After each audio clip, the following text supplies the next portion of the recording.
오늘 우리에게 주시는 하나님의 말씀 구약성경 스가랴 10장 1절부터 12절까지 말씀입니다. 스가랴 10장 1절부터 12절까지 말씀. 이제 봉독하겠습니다. 하나님의 말씀 경청하십시오. 너희는 봄철에 비를 내려달라고 주님께 빌어라. 비구름을 일게 하시는 분은 주님이시다. 주님께서 사람들에게 소나기를 주시며 각 사람에게 밭에 채소를 주신다.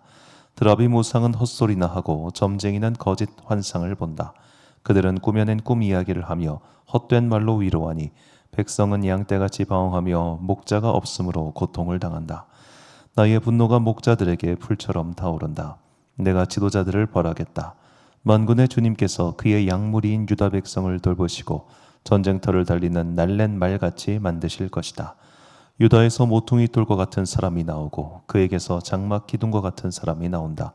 그에게서 전투용 활 같은 사람이 나오고 그에게서 온갖 통치자가 나온다. 그들은 모두 용사와 같이 전쟁할 때에 진흙탕 길에서 원수를 밟으면서 나아가는 사람들이다.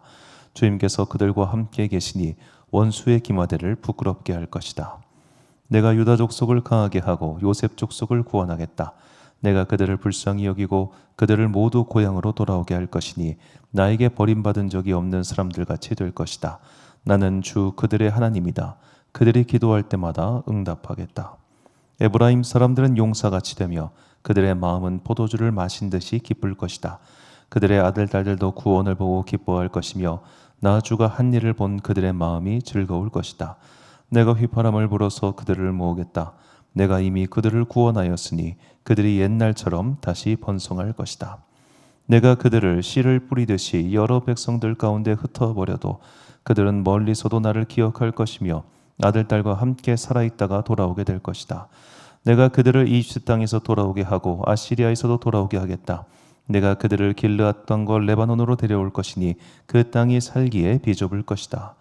그들이 고난의 바다를 지나올 때에 나 주가 바다 물결의 기세를 꺾을 것이니 나 일강이 그 바다까지 다 마를 것이다. 아시리아의 교만이 꺾일 것이며 이집트의 왕권도 사라질 것이다. 내 백성이 나 주를 힘입어서 강해지도록 하겠다. 그들이 내 이름을 앞세우고 늠름하게 나아갈 것이다. 나 주의 말이다. 아멘. 고난의 바다를 지나가자라는 제목으로 하나님의 말씀 선포하겠습니다. 우리가 선지서를 읽을 때 이제 이사야부터 시작하는 선지서 그리고 이제 대선지서를 지나 소선지서로 가면은 이 연도별로 분위기가 굉장히 다르다는 것을 알 수 있습니다. 그러니까 예루살렘이 멸망하기 이전까지 선지서의 대체적인 분위기는 일종의 심판, 경고, 환란, 저주 이런 것들이 주를 이루고 있습니다. 그런데 예루살렘이 멸망하고 나서 이제 포로기가 모두 끝나고 다시 예루살렘 땅으로 돌아온 이스라엘 백성들에게는 위로와 평강의 말들이 주를 이루고 있습니다. 그래서 이제 학계 같은 경우도 뭐 비록 이제 성전을 너희 빨리빨리 건축해라라는 독촉의 말도 있지만 기본적으로 너 힘내, 너 힘내서 하면은 내가 너와 함께 할 거고 너의 하는 일을 내가 도와줄 거야라는 게 주된 이야기입니다. 자, 이렇게 힘을 내서 무언가 일을 하려고 할 때 다 같이 함께 하면은 그래도 할 만해요. 그렇죠? 우리의 고통, 우리가 느끼고 있는 이 어떻게 어려움이라고 하는 것은 사실 객관적이라기보다는 굉장히 주관적입니다. 다 같이 고생하면 그게 고생으로 느껴지지 않습니다. 그런데 쟤만 빠져 있으면 더 힘들어요. 사람 마음이. 자, 모든 포로로 끌려간 이스라엘 민족이 다 돌아온 게 아닙니다. 일부는 바벨론 땅에 남았고, 일부는 이집트 땅에도 있었고, 일부는 또 페르시아 수도 뭐 그쪽에 또 여러 군데 가 있었겠죠. 사실은 이제 돌아온 사람보다 남아 있는 사람이 어쩌면 더 많았을 수도 있습니다. 자, 자기들은 돌아왔습니다. 돌아와서 이제 하나님께서 명령하신 바에 따라서 이 성전을 건축하려고 합니다. 그런데 저 바깥에 있는 애들은 안 도와주잖아요. 왜 우리만 고생해? 같이 하자. 너희들도 와라. 그렇게 하니까 거기 밖에 있는 사람들은 말합니다. 우리 못 가. 가려면 돈 없어. 여기 있는 거 다 버리고 어떻게 가? 아유, 어려워. 자기 각자의 사정이 있고 거리가 있고 하니까 우리는 못 갈 것 같아. 이렇게 솔레솔레 치는 거예요. 그럼 남아있는 이 예루살렘의 사람들은 지치죠. 왜 우리만? 우리는 언제까지 이거 해야 돼? 하나님 나 피곤해요. 나 안 할래요. 이런 마음이 들겠죠. 자, 그런 그들에게 하나님께서 말씀하십니다. 8절과 9절 말씀을 보니까 내가 그들을 향하여 휘파람을 불어 그들을 모을 것은 내가 그들을 구속하였음이라. 그들이 전에 번성하던 것과 같이 번성하리라. 내가 그들을 여러 백성들 가운데 흩으려니와 그들이 먼 곳에서 나를 기억하고 그들이 살아서 그들의 자녀들과 함께 돌아올지라. 아멘. 자, 여기서 구속하였다는 말은 내가 값을 지불하고 그들을 구원하였다라는 뜻입니다. 그리고 그들을 전에 번성하던 것까지 번성하게 하겠다. 즉 너희가 왜 안 오겠니? 이 집이 살기 좋고 이 동네가 돈벌이가 좋고 이 동네가 인프라가 잘 구축되어 있으면 오지 말라고 해도 오겠죠. 그게 안 돼 있으니까 안 온다는 거죠. 그래서 하나님께서 여기를 내가 번성하게 해줄 거야. 그리고 그 번성한 모습을 보고 너희도 함께 오게 될 거야. 그러니까 결국 모두가 다 잘 살게 될 거고 평안하게 될 거고 안정하게 될 거다. 이것을 계속해서 약속해 주고 계신 것이죠. 자, 이런 하나님의 약속의 말씀을 믿어야 이제 올 수 있는 겁니다. 그런데 이 말씀이 선포되었을 때 믿겨지냐가 문제인 거죠. 말씀은 선포되었지만 환경이 여전히 그대로일 때, 말씀이 선포되었지만 여전히 내 삶의 현재 상태가 그대로일 때 우리는 좌절하고 낙심하고 의욕을 더 상실하게 되죠. 자, 그런 순간에 처한 사람들에게 하나님은 다시 한번 말씀하십니다. 본문 11절과 12절 말씀인데요. 내가 그들이 고난의 바다를 지나갈 때에 바다 물결을 치리니 나일의 깊은 곳이 다 마르겠고 아수르의 교만이 낮아지겠고 애굽의 규가 없어지리라. 내가 그들로 나 여호와를 의지하여 견고하게 하리니 그들이 내 이름으로 행하리라. 나 여호와의 말이니라. 아멘. 저는 개인적으로 이런 구절을 발견할 때마다 내가 참 성경을 전공하길 잘했다라는 생각이 합니다. 고난의 바다를 지나갈 때에, 저 성경통도 꽤나 했는데 저 구절을 지금까지 제대로 읽지 못하고 지나갔던 것 같아요. 고난의 바다를 지나갈 때에. 자, 히브리 사람들에게 바다라고 하는 공간은 미지의 공간이었고 공포의 공간이었습니다.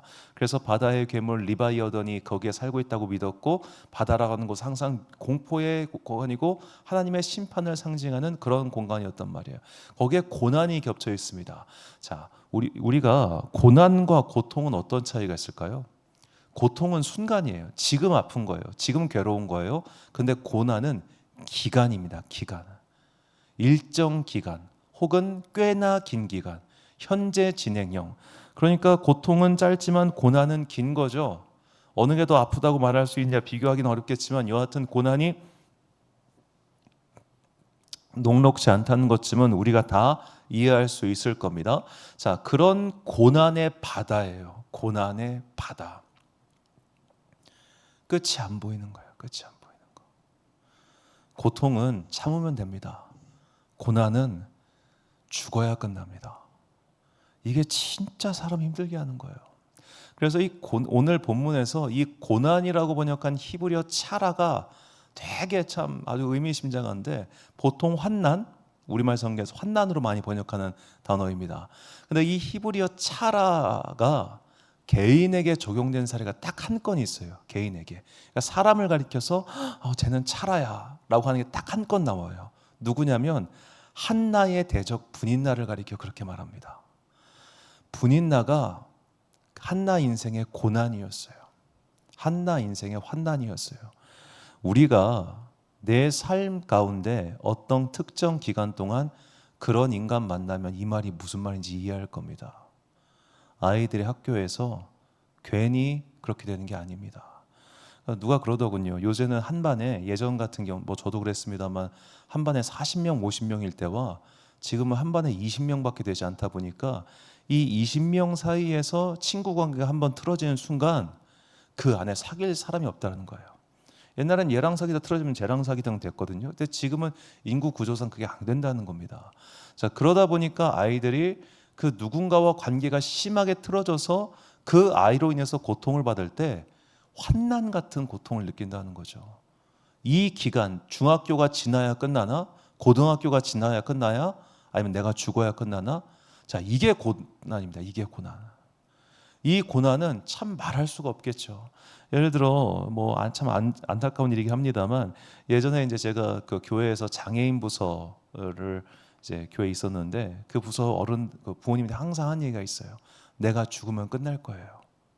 얘가 죽고 그리고 내가 죽으면 끝날 거예요. 고난은 그런 겁니다. 죽어야 끝나는 게 고난입니다.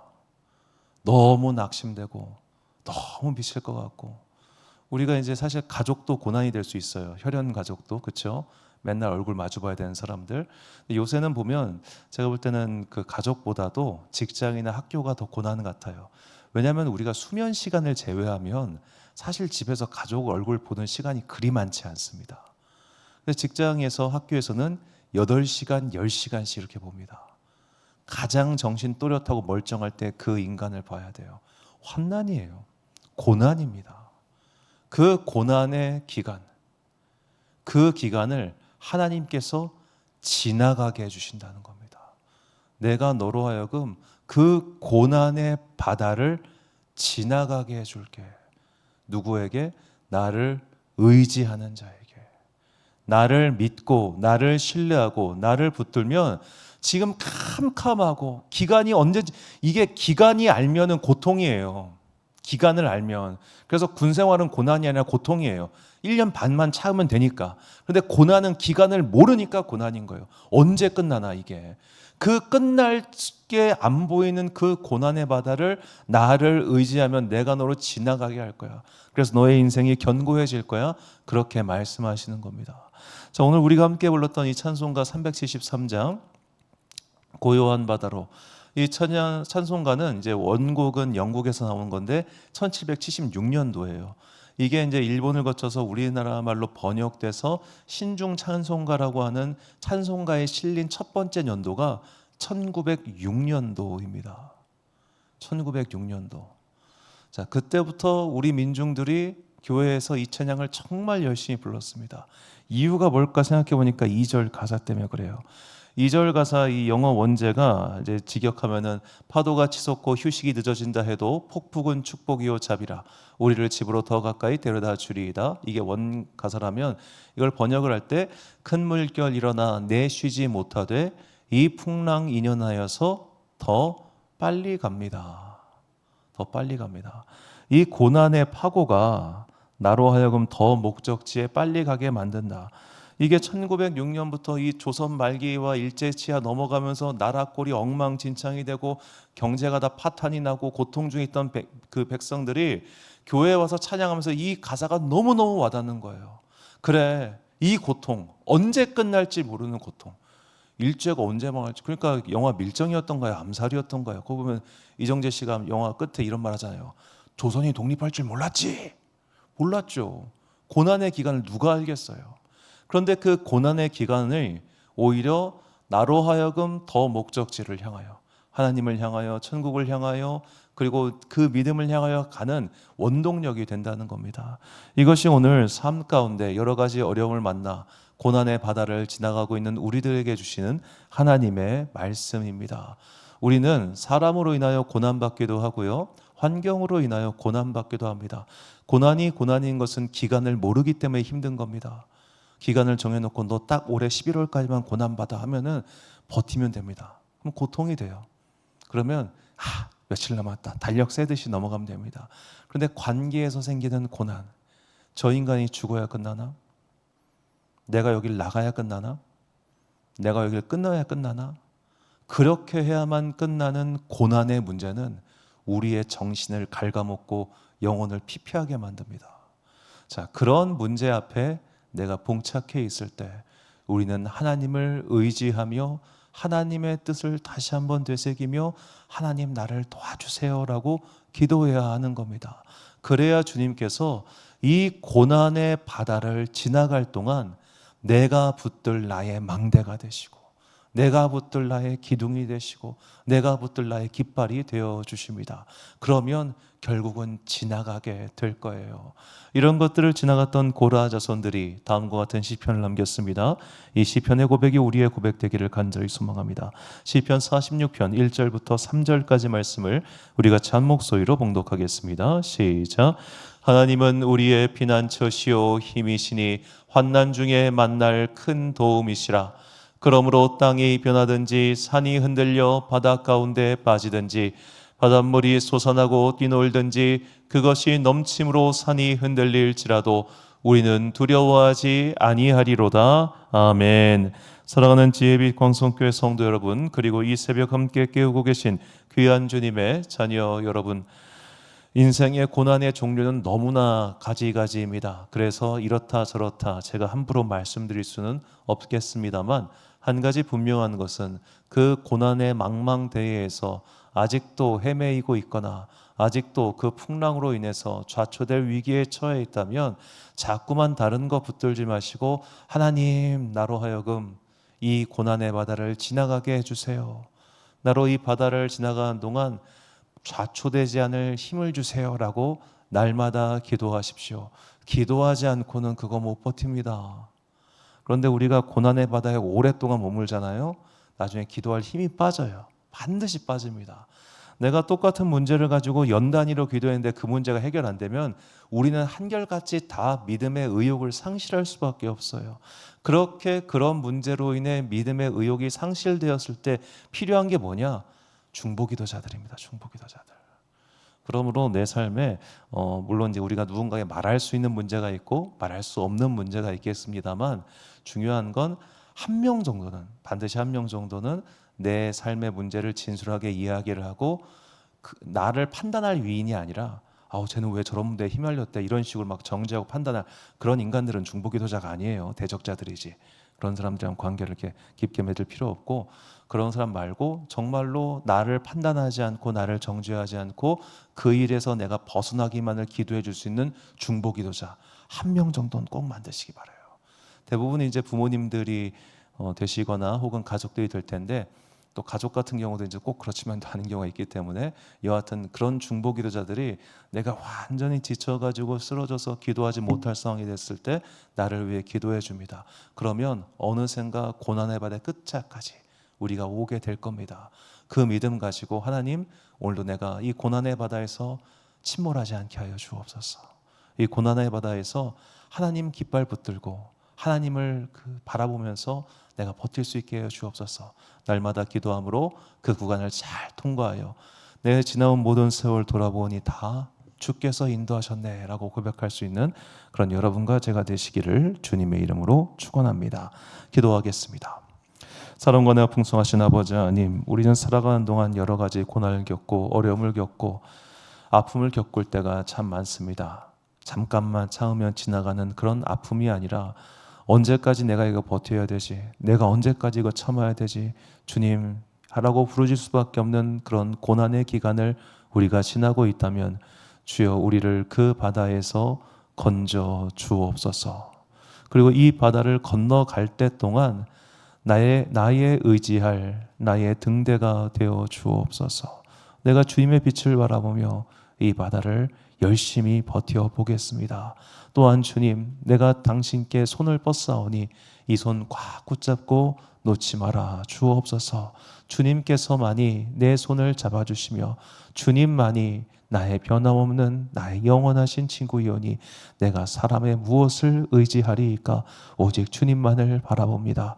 오늘도 주님을 의지하는 마음으로 간절히 기도하는 모든 자녀들에게 복과 은혜를 내려주시고 각자의 인생 가운데 순한 바람을 불어넣어 주사 이 고난의 바다 잘 통과할 수 있도록 주님께서 인도하여 주옵소서. 한 주간의 업무를 마치는 금요일입니다. 오늘도 각자의 삶의 자리에서 열심히 살아가는 당신의 자녀들에게 복과 은혜를 주시고 지치지 아니하도록 곤비치 아니하도록 주님께서 그들에게 성령의 은혜의 바람을 불어주시기를 간절히 소망하오며 이 모든 말씀 우리 구주 예수 그리스도의 이름으로 기도드립니다. 아멘. 오늘의 기도 제목입니다. 고난의 인생길 하나님의 손을 붙잡고 이 바다를 건너갈 믿음을 달라고 기도하십시오. 오늘 주신 기도의 제목 가지고 기도와 묵상에 힘쓰는 하루 되시길 바랍니다. 기도하겠습니다.